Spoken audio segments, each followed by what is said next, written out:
Welcome back. It's still Channel Sport this morning. Now, we'll get on with the show now. We'll talk about the FIFA World Cup. Obviously, it's no longer news. It's going to be 48 teams that will take part at the World Cup. And some people are not very happy with the situation. Okay, European Clubs European Association, clubs. 220, let me be very specific. Clubs, 220 clubs across Europe, they are not happy about that because they feel it's going to put strain and stress on their players, on their own employees or whatever.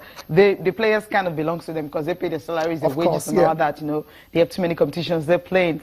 Players from England, for instance, they're playing in the English Premier League. They have the Capital One Cup, the FA Cup, the league, and some of them playing Europa and all that. You know what that's going to mean. So they're asking FIFA and UEFA to actually reduce the numbers of international games. Yeah, if but you how have can 48 World Cup, then reduce the numbers of international breaks that you're having. And if they're doing it because of their own players, what happened to those who actually need this thing? Yes, Cecilia, some countries actually need that break to be able to help. They've got a point. They have a very good point. But remember when they did this vote from the 2026 FIFA World Cup, it was almost unanimous. I mean, everyone came out.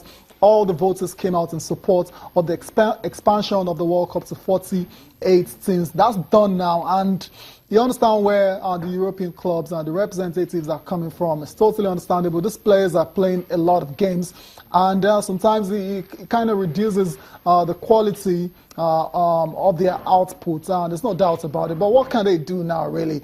I mean, I don't see how they're going to reverse this decision. Gianni Infantino has been on record saying several times that he stands by this 48-team World Cup format. For us in Africa, it's awesome because we're going to get probably double of the teams we used to take to the World Cup before. It used to be 5. We don't know. Probably we'll get 10 this time around. So all around. 8. Sorry. 8, 9, 10. I mean, why not 10? If you why can, not 10? Yeah, exactly. So. It's a very interesting one. I mean, what can be done in this situation?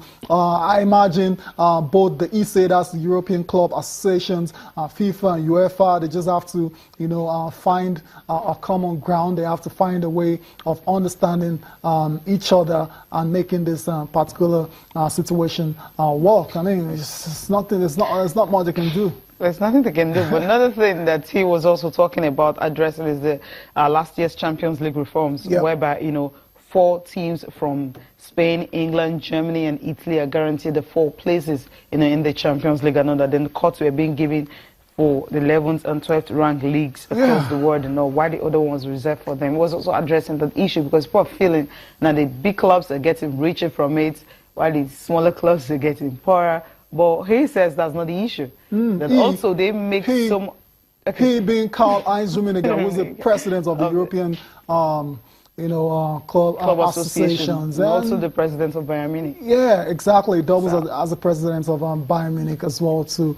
But for that one, the top 4 ranked teams in Europe, Spain, like you mentioned, England, Italy, and Germany, guaranteed 4 slots.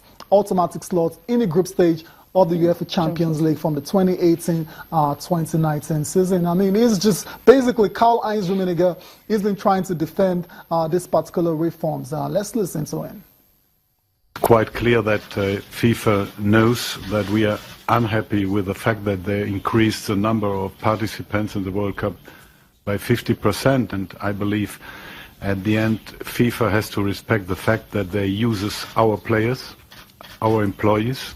I would call now really especially FIFA and as well UEFA to reduce the number not in favor of the clubs, so because we don't want to increase our competitions, but I believe we arrived now at a point regarding our players that they have probably to play too many games. We have to reduce a bit their stress.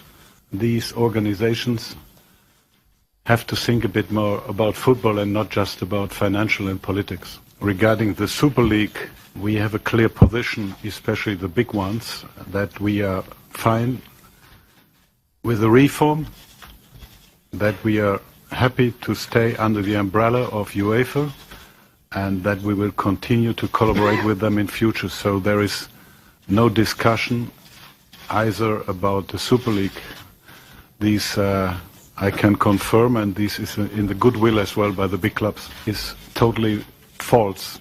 I would call it really fake news, because the presentation today approved that what Mr. Centenaro said, that especially the biggest benefiters are coming from the mid-sized clubs, from countries like Holland, Scotland, and so on, and clubs from the big 5 countries in Germany, Spain, England, Germany, Italy, and France, are responsible for cashing in 86% of the total income of Champions League, but much less than 60%, at the end, they get in exchange back.